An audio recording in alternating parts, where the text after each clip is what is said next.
देवियों, सज्जनों, ख्वातीन हज़रात and ladies and gentleman, Firoz Bakht Ahmed, chancellor Maulana Azad national Urdu university Hyderabad ने ये वीडियो विशेष रूप से प्रधानमंत्री मोदी जी के उन आंसुओं को लेकर बनाया है जो उनकी आंखों से काशी के कोरोना योद्धाओं के लिए भावुक होकर बहे थे। साथ ही साथ ये वीडियो उन बेदिल और बददिल कांग्रेसियों, वामपंथियों व विरोधियों के लिए भी है कि जिन्होंने इन आंसुओं की भावुक श्रद्धांजलि को क्रोकोडाइल टीयर्स, पीआर बनाने का प्रयास और नाटक बताया। वास्तव में ये उनके अपने कुकर्म हैं जिनकी छवि में उन्होंने मोदी जी को आंका। दोस्तों, एक बात और बताता चलूं, प्रधानमंत्री ने जब जब आंसू बहाए हैं, चाहे वे संसद में ग़ुलाम नबी आज़ाद के लिए हों या अपनी माँ हीराबेन मोदी के लिए बहाए हों कि कितनी क़ुर्बानियाँ देकर उन्होंने उन्हें पाला पोसा, उनके भाई बहनों को पाला पोसा, विपक्षियों ने सदा ही उन पर बड़ी भोंडी और भद्दी टिप्पणी की, बल्कि ये कहना होगा कि अट्टहास किया और यहाँ तक कि खिल्ली भी उड़ाई। मैं किसी का नाम लेकर अपनी ज़बान को नापाक नहीं करना चाहता, मगर ऐसे महानुभावों को मैं बता दूं कि यदि उन्हें ऊपर वाले पर विश्वास है तो ये जान लें कि उसकी लाठी बेआवाज़ होती है, कभी भी पड़ सकती है। और ये भी सुन लें कि किसी दुखे दिल का मजाक ना उड़ाएं। क्यों? क्योंकि उसकी आवाज़ फर्श से अर्श पर जाती है। देवियों, सज्जनों, ये भी बताता चलूं कि मोदी जी का जो हृदय है वो फूल की पंखुड़ी जैसा कोमल एवं निर्मल है। यदि उनका कोई पक्षी जैसे मोर वगैरह है, मुझे बताया गया, आदि बीमार हो जाता है या गुज़र जाता है तो एकांत में वे उसके लिए फपक फपक कर आंसू बहाते हैं। मगर इसका मतलब ये नहीं है कि वो कमज़ोर व्यक्ति हैं। रोने वाला व्यक्ति कभी कमज़ोर नहीं होता। दूसरी ओर आप ये भी सुन लें कि जब तंत्र की बात आती है तो यही दिल फौलाद से भी ज़्यादा मजबूत हो जाता है, जैसा कि आपने फौजी मोदी को गलवान घाटी में चीन को धूल चटाते हुए या पाकिस्तान में आतंकियों के ऊपर सर्जिकल स्ट्राइक करते हुए देखा होगा।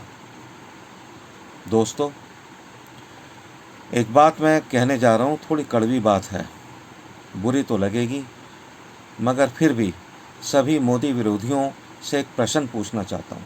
एक छोटा सा प्रश्न है कि भाई, जब भी किसी बात पर आपके माता पिता, दादा दादी या किसी बड़े को फैमिली में कोई गम होता है या आंखें नम हो जाती हैं, तो क्या आप उनको भी नौटंकी बताते हैं?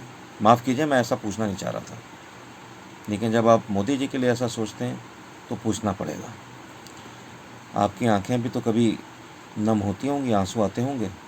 मैं बताता हूँ आपको, कुछ रोज़ पूर्व मेरी एक खरगोशनी जो थी वो गुज़र गई, अल्लाह मियाँ को प्यारी हो गई, और मुझे उसका इतना गम है कि मैं आज भी फूट फूट के उसके लिए रोता हूँ।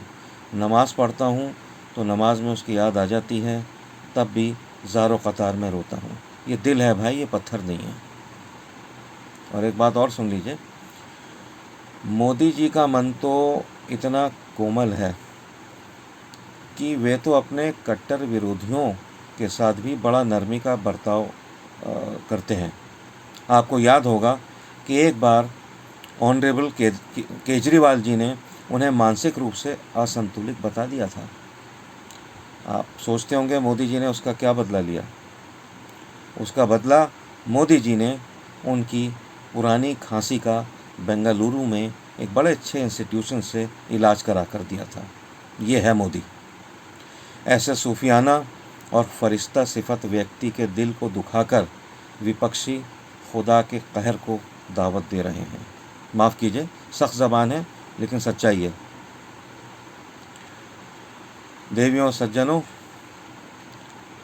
एक बात मैं ये भी बताता चलूँ कि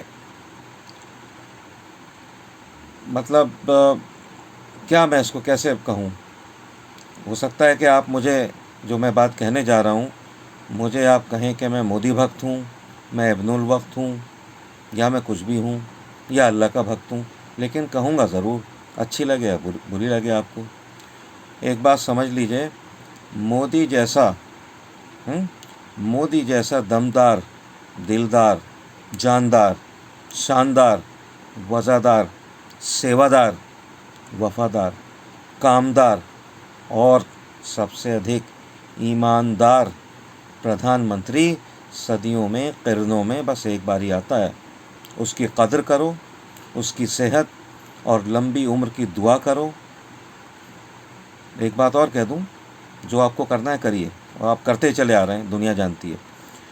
मेरी अगर कोई बात नागवार गुज़रे तो मेरा फ़ोन नंबर है 9810933050। इस पर फ़ोन कर लेना, क्योंकि मोदी के बचाव के लिए मैं दुनिया के 800 करोड़ लोगों में से किसी से भी डिबेट का चैलेंज कबूल करने को तैयार हूँ। शुक्रन कसीरन। जय हिंद।